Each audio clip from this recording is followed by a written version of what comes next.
கவின்ற பையன் அவ்வளோ பர்சனாலிட்டியாக இருக்கிறாங்க, ஆளை பார்க்குற சினிமா ஸ்டார் மாதிரி இருக்கிறாங்க. அவங்க ஆஃபீஸ்லேருந்து எனக்கு பேசினாங்க, நான் அந்த பேட்டிலாம் கொடுத்து பார்த்த உங்கள் சேனல் பேச நினைக்கிறேன். அவங்க ஆஃபீஸ்லேருந்து நேரடியாக நம்பர் எடுத்து பேசுகிறாங்க, யாரும் அவங்களுடைய ஃப்ரெண்ட்ஸுக்கெல்லாம். அண்ணே ரொம்ப நேர்மையான பையனே, ரொம்ப ஒழுக்கமாக இருப்பானே, சம்பளம் ஏறக்கூட 2 லட்சம்னே, நாங்களே சொன்னோம்னே காதலிக்கலாம் வேணாம்னா விட்றா, பிரச்சனையாக இருந்தால் கொண்டு போடுவாங்கடா அப்படின்னு நாங்கள் சொன்னோம். இருந்தாலும் அந்த பொண்ணு வரை வந்து ரொம்ப காதலிக்கணும்னே, நாங்களே பார்த்துருக்கோம். அந்த பொண்ணு தான் ஃபோன் பண்ணேன், நான் அந்த பொண்ணு ஒத்துக்கிறது இல்லை. அதேமாரி அதெல்லாம் வந்து நான் போய் தரவு எடுத்தேன். அந்த பொண்ணு நான் உங்களுக்கு முதல்ல சொல்கிறேன், அந்த பொண்ணு வந்து பேசின ரெக்கார்டு இருக்குது பார்த்தீங்களா, அது எல்லாமே அவனுடைய தம்பி இருக்கிறான் பாருங்க, இறந்து போல ஒரு தம்பி இருக்கிறேன், அவங்கள்ட்ட பேசியிருக்கேன், அண்ணி பேசியிருக்கிறேன், இதெல்லாம் பேசியிருக்கேன். வீட்டில் வந்து பொண்ணு கேட்க சொல்லு.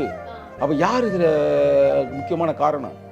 எப்படி இளவரசி எப்படி செத்தேன், 2 பேரும் காதலிச்சு தான் நல்லா இருந்தாங்க.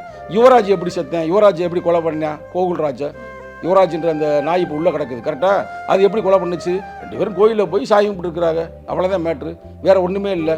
ஆனால் இது மாதிரி நீ செய்கிறவங்கெல்லாம் தடுக்கணும்னா ஒரு சிறப்பு சட்டம் வேணும். இதை வந்து சங்கத்தமிழ் சொல்லுங்க, 2018 நீதிமன்றம், உச்ச நீதிமன்றம் சொல்லியிருக்குது, இந்த நாட்டுக்கே கேவலமான செயலாக இருக்குது. இந்தியாவில் வந்து ஒரு ஆண்டுக்கு 5000 ஆணவ கொலை நடக்குதான், 5000ங்க. யுனைடெட் நேஷன்லேயே இதை பற்றி பேசியிருக்கிறாங்க. அப்போ நீதிமன்றம் சொல்லிடுச்சு, 2018 சொல்லிடுச்சு, டேய் திருட்டு பயல்களா இதெல்லாம் தடுக்க முயற்சி பண்ணுங்கடா அப்படின்னு சென்ட்ரல் கவர்மெண்ட் சொல்லிடுச்சு, ஸ்டேட் கவர்மெண்ட் சொல்லிடுச்சு. ஆனால் அவங்க நல்லா தூங்கிக்கிட்டு தான் இருக்கிறாங்க. பாரம்பரியமான KTV true value groundnut oil.